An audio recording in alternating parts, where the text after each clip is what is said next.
14th, 2014, NCDOT amended a comprehensive agreement draft, and they wrote a key I-77 project back into the non-compete clause. They did not bother to tell this organization that they had done so. They did not bother to tell the technical coordinating committee they had done so until a month after the contract was signed. In June 2014, a majority of Lake Norman commissioners met with the governor requesting a delay of the contract signing. Secretary Tate cited no foundation for delay, signed the contract at the earliest possible opportunity. Cintra was required to post a $15 million security bond subject to forfeiture if they failed to achieve financial close, which is in January of 2015. January 2015 came, Cintra had not achieved financial close. NCDOT refinanced this financial security close provision at taxpayer expense and extended the deadline. February 2015, NCDOT attorneys standing in the judge's chamber at a scheduling conference stated financial close would not be extended past April. April came and went. NCDOT extended the financial close 2 more times into May. Meanwhile, I-77 informed the feds that revenue sharing was to begin at the very low threshold of $43,000 a year. The following day, the feds canceled their meeting to approve the loan, and they canceled 2 subsequent meetings.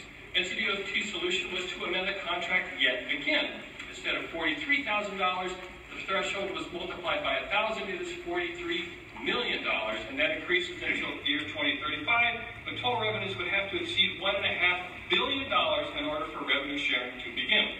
May 19, 2015, the day before this organization was to consider, in response to a public outcry, that they request postponing financial close. NCDOT issues a press release saying they have completed the requirements.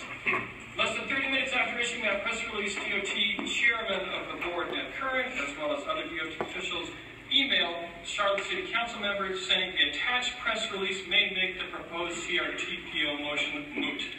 The issue was never brought to a vote in this organization. And finally, last week, the Charlotte City Council received over dinner an apocalyptic presentation saying that there were hundreds of millions of dollars of penalties raining down on the region, over $1 billion lost in funding, and every transportation project would be in jeopardy. Gentlemen and ladies, if this pattern of misleading and underhanded tactics is not enough to convince you that the contract was not signed under good faith or under less than nefarious circumstances, I have a letter I'd like to share with you.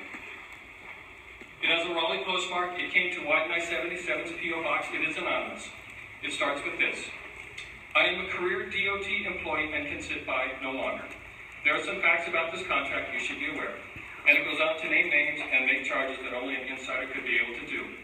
It says only Cintra was aware that the option existed to cut off further highway competition. It says a full FOIA request will show the full breadth of collusion and conspiracy to obtain work for this firm, and it goes on to name names. This contract is not only a bad contract, it's a nefarious one. It needs to go away.